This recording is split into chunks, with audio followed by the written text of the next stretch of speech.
So it's November 26, 1976, in Cape Town, South Africa. A baby girl named Tidi Ibrahim is born into music. And not just any music. Her mom is Satima Benjamin, a legendary jazz vocalist. And her dad, none other than Abdullah Ibrahim, a giant in South African jazz. It's like rhythm and soul are already pulsing through her veins the moment she takes her first breath. Jean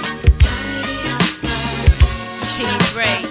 So I was born in Cape Town in 1976, and my parents immigrated to the U.S. specifically to live in New York. Just a few months later, around 1997, the family packs up and moves across the world to New York City. They land in the Hotel Chelsea in Manhattan, a place that's a living, breathing hub of creativity. Think artists, poets, rock stars. Just imagine a building that's full of talent. And that's where she grows up. And growing up in that kind of environment, it shapes her very fast. By the time she's 9, she's soaking in music like a sponge. Everything from jazz to gospel to hip-hop.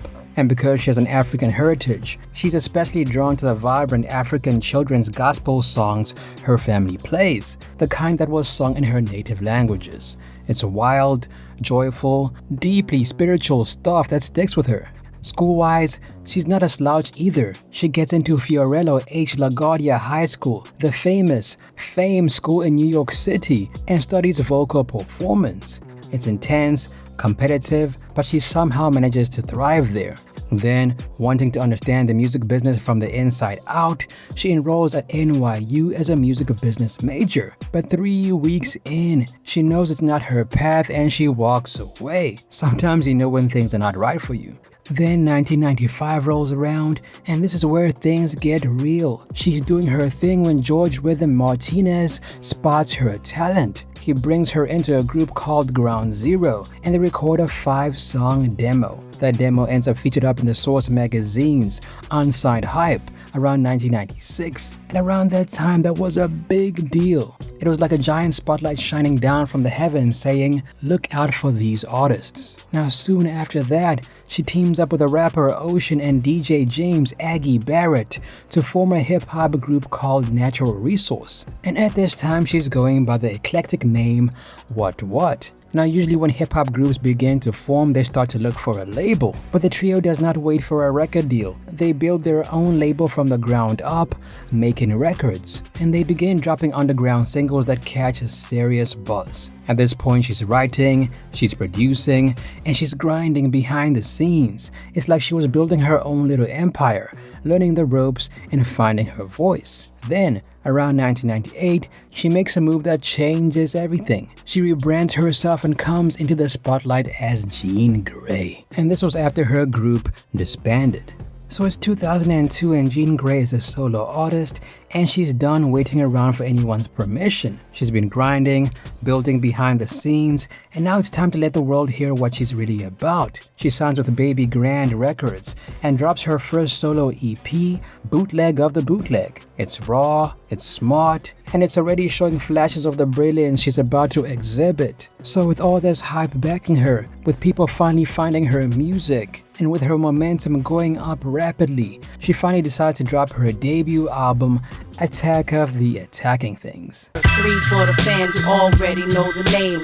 4 smacks to all whack niggas in the game. She drops the album under Third Earth Music, but not because it was her dream label or anything. Honestly, she tried shopping it around. She got rejected more times than she can count, including by Matador Records.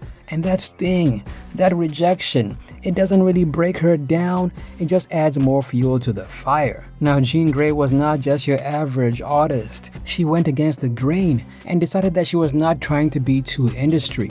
She had lines like, "They still want chicks with tits and ass out. My respect is worth more than your advance cash out."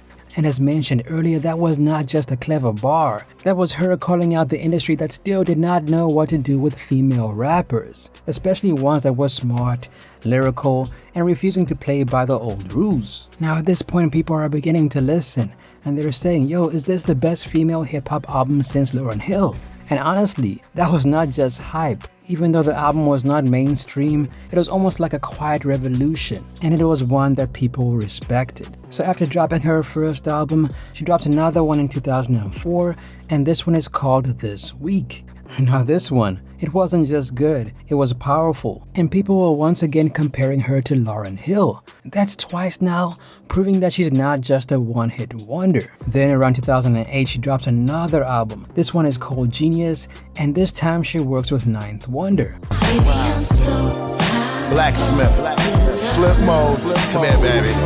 Now, if you don't know who Ninth Wonder is, his music is usually very soulful, very smooth, and the combination of Ninth Wonder beats and Jean Grae's vocal ability just went together. Her delivery at this point is very fast, crisp, and full of wisdom. And one track that stands out on the project is called My Story. You are divinity. My primitive mind was struggling just to understand the meaning of life. Forgive me. On the track, she talks about her own experiences, including a topic that was very personal to her: abortion. Now, since she dropped her first album around 2002, Jean Grae had been facing trouble behind the scenes. Even though most people loved her first album, not everybody was on board. URB or Herb magazine published a mixed review of the album, and Jean Grae did not take that very lightly. Through her publicist, she fired back with a sharp, confrontational response and singles out a critic called Oliver Wang. Also, as her career was moving forward, Jean Grae began bumping into one of the biggest walls in hip-hop, especially for female rappers: the image machine. Her labels were constantly trying to tell her to be more sexual, and they would even go, "Jean,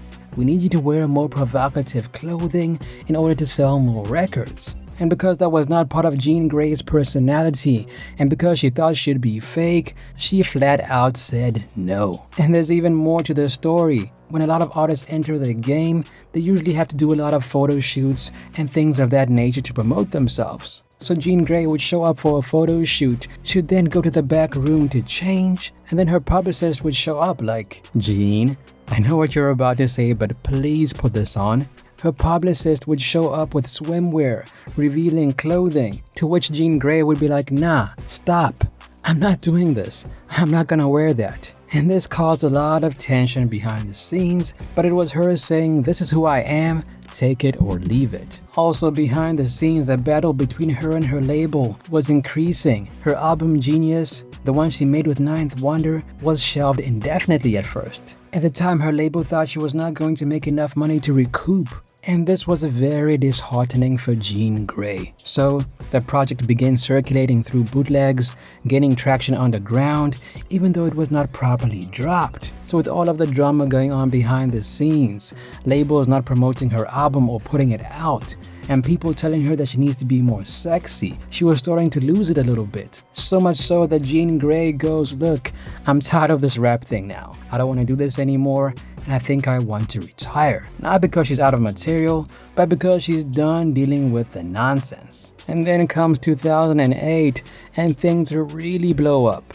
Baby Grand Records goes behind her back and drops an album called The Evil Genius using her vocals without her permission. And at this point, she feels betrayed, plain and simple. She then publicly condemns her label and claims that they're not managing her career very well. Then around the same time, she drops a song called Threats, flipping Jay-Z's blueprint to take direct aim at the patriarchy, one that is baked into the music industry. For 7 years they had me sitting up on the shelves. At the time, she felt like hip-hop and the industry was too male-dominant, and that people were trying to make her change her image to satisfy male fans. But despite all of this, Jean Grae held on to her integrity and her morals, and she chose to conform to industry standards. Now, people like to oversimplify Jean Grae's story. They'll say that her career declined or that she faded away, but the truth is she pivoted. Let's go back to the Genius era. This album, which she made with Ninth Wonder, had the potential to cement her legacy right there and then, but it runs into problem after problem. First, labels were not confident behind its success, and there were also sample clearance issues. And just to add salt to the wound, the album gets leaked without her permission before it's even dropped. And the thing is, the only thing she wanted was freedom to create beyond the borders of rap, to explore other worlds, other platforms, and other ways of expressing herself. I think let me tell you something, Jesse. I think I would have wrongfully stayed longer in the industry if I had had more than one technical conversation about rap. I was just dying for decades for anyone to talk to me about like creative process or technicalities. And there's like one article that I can remember someone doing about going really through the math of my rhythm, of my flow, of choosing words. And I was like, oh, finally. And like 2 people read that. And I was like, what? Please talk to me. Please talk to me about the technical things. And that again is the prison of, being in this body and doing that job. Even out of the spotlight, Jean Grae has never stopped.